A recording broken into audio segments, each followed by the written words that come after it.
నల్గొండ జిల్లా వ్యాప్తంగా శివనామ స్మరణతో మారుమోగుతూ ఉన్నాయి. ఏ గుడి చూసినా ఏ దేవాలయాలు చూసినా మహిళలతో పెద్ద ఎత్తున భక్తుల తాకిడైతే కనిపిస్తూ ఉంది. ప్రస్తుతం మనం నల్గొండ జిల్లా పెదవరం మండలం బట్టుగూడెం గ్రామంలో ఉన్నాం. అతి పురాతనమైనటువంటి ఇక్కడ ఇష్టకామేశ్వర స్వామి దేవాలయంలో పొద్దున్న నుండి కూడా పెద్ద ఎత్తున భక్తులు రావడంతో ఇక్కడ స్పెషల్ లైన్ కూడా ఏర్పాటు చేసి దర్శన భాగ్యాలు అయితే కల్పిస్తూ ఉన్నారు. ప్రస్తుతం మనతో పాటు ఆలయ పూజారి ఉన్నారు. వారి మాటలను తెలుసుకునే ప్రయత్నం చేద్దాం. చెప్పండి, ఆలయ చరిత్ర. ఈ యొక్క దేవాలయము కాకతీయుల కాలం నాడు నిర్మించినటువంటి దేవాలయము. అయితే పానగల్లు ఛాయా సోమేశ్వరాలయము, ఇక్కడ పేరూరు శివాలయము, తర్వాత మన బట్టుగూడెం శివాలయం వచ్చేసి ఏకకాలంలో నిర్మాణమైనట్టుగా శాసనాలు ఉన్నాయి ఇక్కడ. అయితే ఇక్కడ స్వామివారు ఇష్టకామేశ్వర స్వామివారిగా ఉన్నారు. ఇష్టకామేశ్వరి సమేత ఇష్టకామేశ్వర స్వామివారుగా ఉన్నారు. భక్తుల ఇష్టమైనటువంటి కోరికలు తీర్చేటటువంటి మన ఇష్టకామేశ్వర స్వామివారిని ప్రతి సంవత్సరం కూడా శివరాత్రి జాతర ఉత్సవములు నిర్వహించి భక్తులు అధిక సంఖ్యలో పాల్గొని స్వామివారి కృపా కటాక్షాలు పొందుతున్నారు.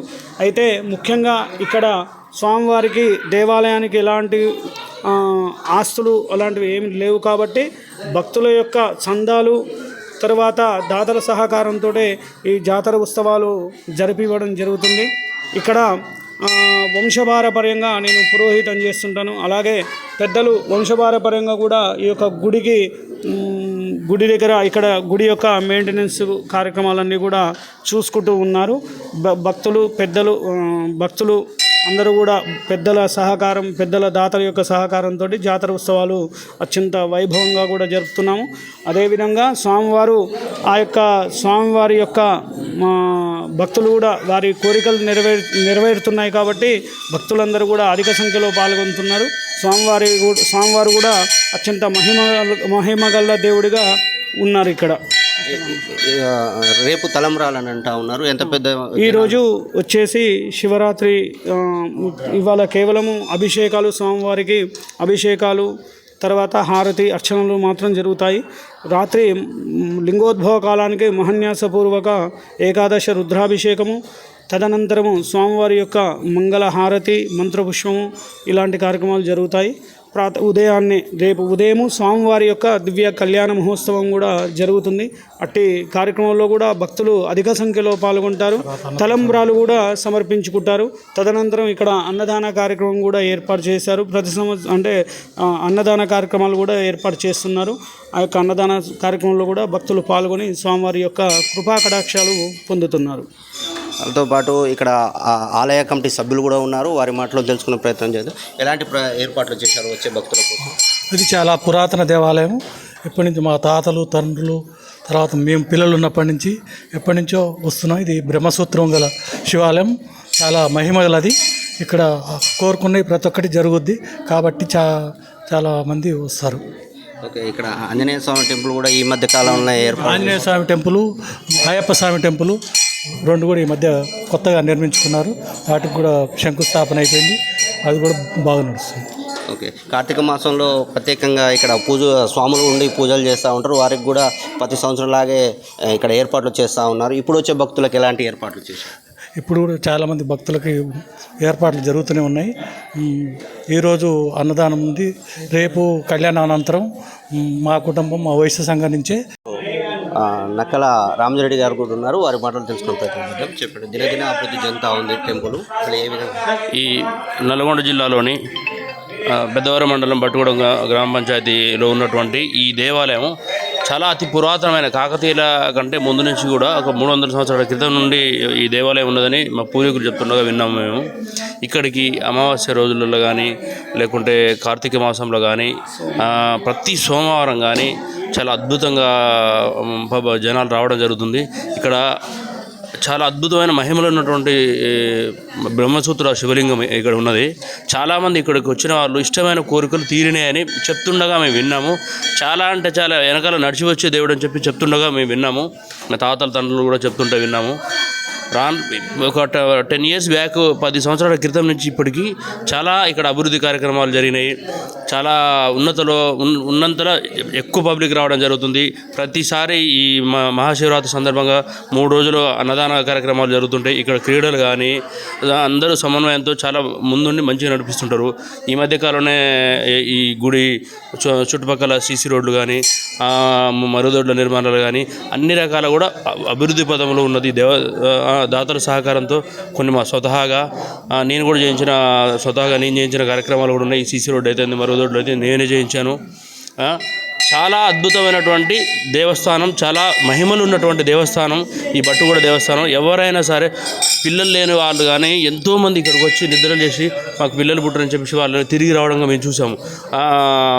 ఆరోగ్యం బాగాలేక ఇక్కడ వచ్చి పడుకొని పోయి ఉంటే ఇక్కడ వచ్చి రాత్రిపూట జాగారాలు చేసి ఉంటే మాకు ఆరోగ్యం మంచిగా అయిందని విన్నాం మేము.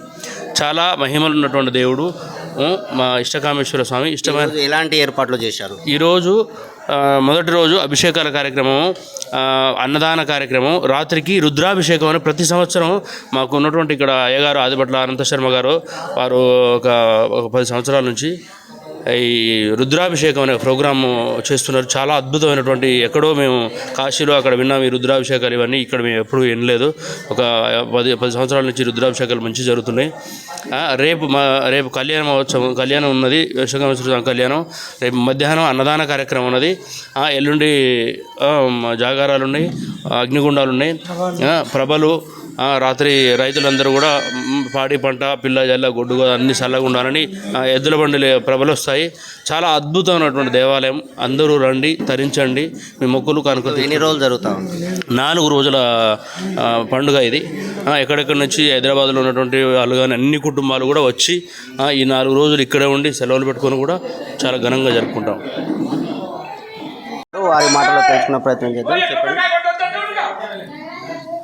పెద్దవరం మండలంలోని బట్టుగూడ గ్రామంలో ఇష్టకామేశ్వర స్వామి వెలిసి అతి పురాతన దేవాలయం ఇది. ఇది సమవుజ్జిగా పానగల్లోని ఛాయా సోమేశ్వరాలయం, పచ్చల సోమేశ్వరం ధీటుగా ఉండేది. అయితే దీనిలో ఉన్న రాతి స్తంభాలు పక్కకు పూర్తిగా వంగి భక్తులు రాని సందర్భాల్లో ఓన్లీ శివరాత్రి జాతర మాత్రమే జరిగేది. తదుపరి గ్రామస్తులంతా పూనుకొని ప్లస్ మా కుటుంబం కూడా సహకరించి ధ్వజస్తంభం ఏర్పాటు చేసిన తదుపరి ఇంకా కొంతమంది భక్తులంతా కలిసి దీనికి ఒక ఆవరణ, ఒక రూపురేఖలు కల్పించి మొత్తం అభివృద్ధి చేయడం జరిగింది.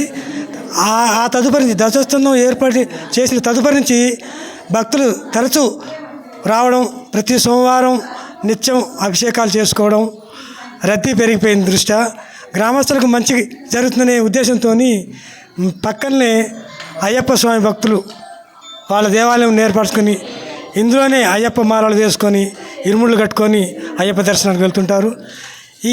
ఈ భక్తి మార్గం ఆధ్యాత్మికత ఎక్కడి దాకా చెందిందంటే ఇందులో మనకు హనుమంతుడి గుడి కూడా కావాలి అని భక్తులందరూ చందాలు వేసుకొని హనుమంతుడి గుడి కట్టారు. త్వరలో అది కూడా ప్రారంభోత్సవం అవుతుంది. ఈ మధ్య కాలంలో గతంలోనే ఒక గ్రామానికి చెందిన భక్తులు దీంట్లో సీసీ రోడ్డు అంటే సీసీ ఫ్లోరింగ్ లేదు, వాళ్ళందరూ సమన్వయం పరుచుకొని పూర్తిగా సీసీ రోడ్డు నక్కల రామాంజరెడ్డి వాళ్ళు కుటుంబ సభ్యులంతా కలిసి ఎంత వ్యయంతో సుమారుగా 10 లక్షల పైన 15 లక్షల పైన ఖర్చు పెట్టి మొత్తం సీసీ ఫ్లోరింగ్ చేయించడం జరిగింది. సుమారుగా 5,000 స్క్వేర్ ఫీట్లు ఉంటుంది. ఇది 6,300 స్క్వేర్ ఫీట్లు ఉంది. దీన్ని సీసీ ఫ్లోరింగ్ చేయించారు. ఇక్కడి నుంచి వేరే కార్యక్రమాలు కూడా అంటే భక్తులను ఎట్లా రాపించుకోవాలనేది దేవుడి ఆకాంక్ష. అది అనుగుణంగానే భక్తులు కూడా సహకరించి నిత్యం వస్తూ పోతున్నారు. ప్రతి సోమవారం అయితే అభిషేకాలకు మంచి రద్దీగా ఉంటుంది. అయ్యగారు సకాలంలోకి వచ్చేసి అభిషేకాలు చేయించి భక్తుల కోరికలు ఈడేరేట్టుగా సహకరిస్తున్నారు.